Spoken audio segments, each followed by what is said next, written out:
बच्चों आज हम लोग इंग्लिश का फर्स्ट यूनिट ए पढ़ेंगे।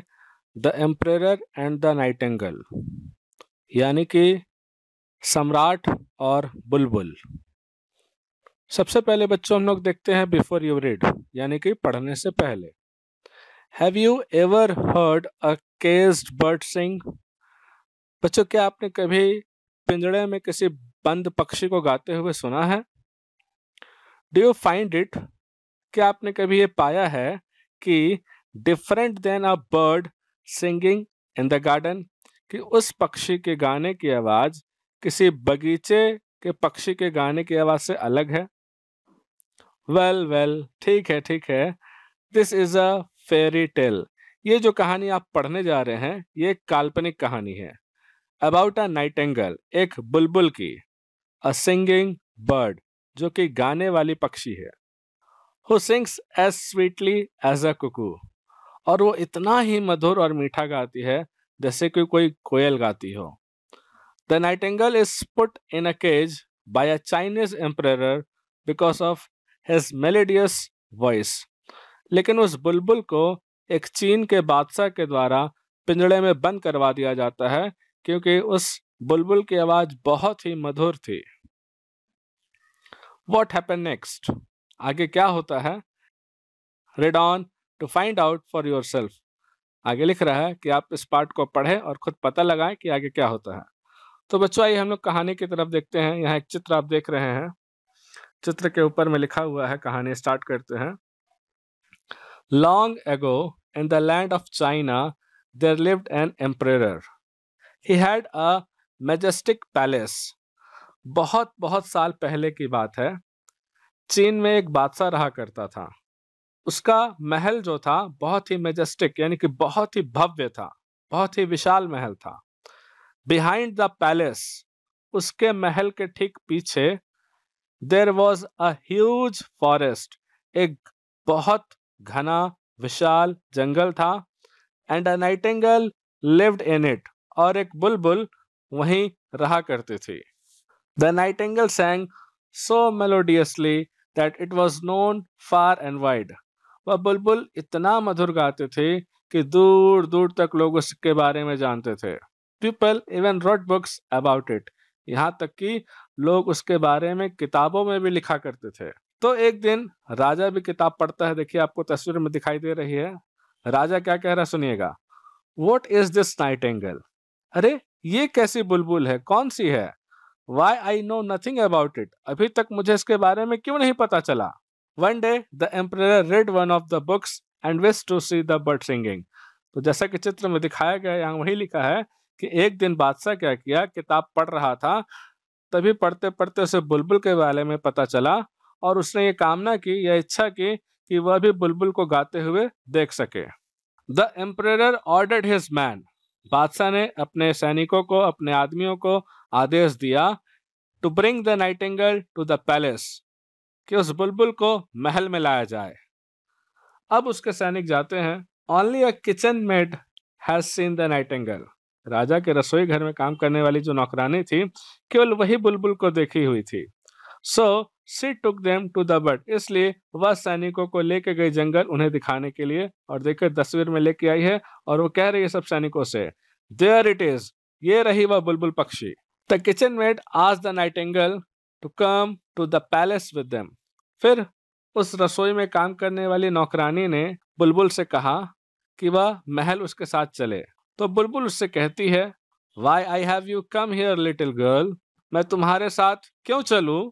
तो वो कहती है नौकरानी कि our emperor wishes you to sing before him, हमारे बादशाह चाहते हैं कि आप उनके सामने गाएं। द नाइटिंगेल एग्रीड, वह बुलबुल मान गई, to go to the palace with them, और वह उनके साथ महल जाने के लिए राजी हो गई। The nightingale so melodiously that tears came into the emperor's eyes, बुलबुल इतना मीठा गाई, इतना मधुर गाई कि बादशाह की आंखों से आंसू निकल पड़े। बादशाह ने कहा, now I can hear you sing every day. He ordered his man to put the nightingale in a fancy cage, राजा ने पहले तो अपने सैनिकों को आदेश दिया कि सैनिकों, इस बुलबुल को पिंजड़े में बंद कर दो, और पिंजड़ा ऐसा नहीं होना चाहिए, बहुत ही खूबसूरत होना चाहिए। Now I can hear you sing every day, ताकि अब मैं इसे रोज गाता हुआ यहीं सुन सकूं। इस प्रकार वह बुलबुल को पिंजड़े में बंद कर दिया जाता है। आगे देखते क्या होता है। सम डेज लेटर, कुछ दिनों के बाद, अ मैसेंजर, एक दूत, brought a present from the king of Japan, Japan के राजा की तरफ से इस सम्राट के लिए तोहफा लाता है और कहता है, a gift for you majesty, महाराज ये आपके लिए तोहफा है, इसे स्वीकार करें। और वो तोहफा क्या रहता है बच्चों, देखिए लिखा है आगे, it was a beautiful toy Nightingale made of gold and covered with jewels. यह एक खिलौना बुलबुल रहता है जो कि पूरा सोना का बना हुआ रहता है और पूरा जवाहरात से पूरा जड़ा रहता है।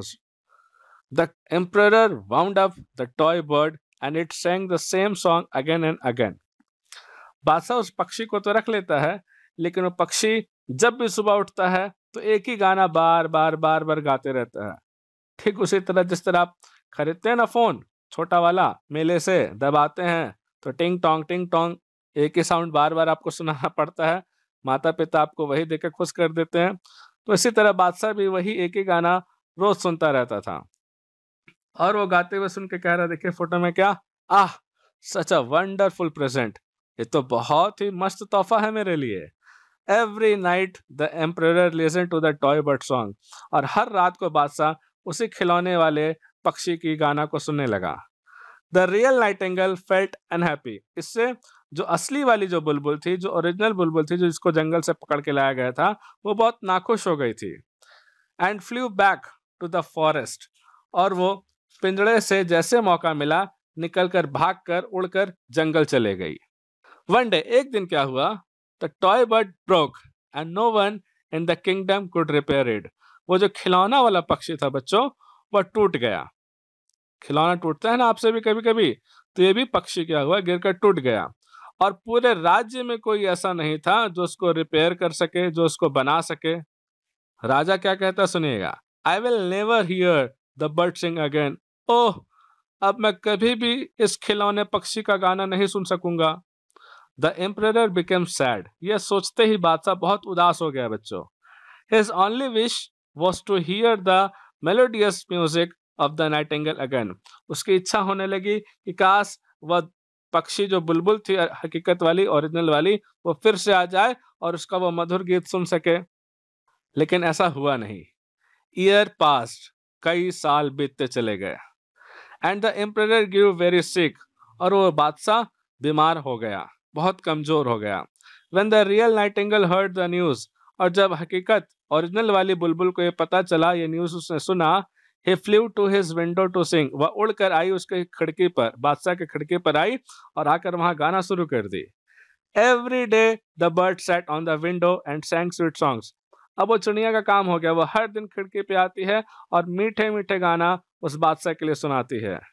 He recovered very soon, बादशाह धीरे धीरे एकदम ठीक हो गया।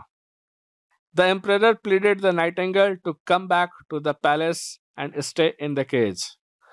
राजा ने क्या किया, उस बुलबुल को कहा कि अब तुम वापस हमेशा महल पे आ जाओ और यहीं पिंजरे में हमेशा रहा करो।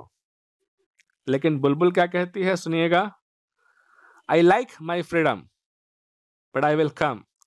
राजन, मैं पिंजरे पे नहीं रहना चाहती हूँ, मुझे आजादी पसंद है, मैं आऊंगी लेकिन कैद हुए बगैर नहीं, अपने आप। राजा कहता है, थैंक यू डियर नाइटिंगेल, प्रिय बुलबुल, तुम आओगे, मुझे गाना सुनाओगे, इसके लिए तुम्हारा बहुत बहुत धन्यवाद। बच्चों आगे लिखता है, the nightingale refuse to stay in a palace.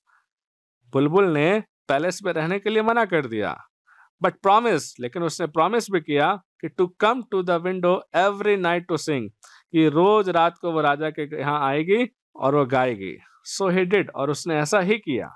बच्चों यहाँ आपने इस पूरी कहानी को एकदम मजेदार ढंग से समझ लिया है। अब हम लोग आगे बच्चों क्या करेंगे, कहानी जब हम लोग समझ गए हैं तो आगे देखिए अबाउट द ऑथर, लेखक के बारे में लिखा है, इसको मैं आपको लिखवा रहा हूँ, इसका हिंदी भी साथ में मैं लिखवाऊंगा और साथ ही साथ इस चैप्टर का वर्ड मीनिंग और क्वेश्चन आंसर भी जितना भी है सबको हिंदी के साथ समझा के लिखवाया जा रहा है। आप सारा चीज अपने नोट्स कॉपी में जो नया खरीदे हैं आप उसमें लिख लीजिए और इस फर्स्ट चैप्टर को क्लियर कीजिए। धन्यवाद।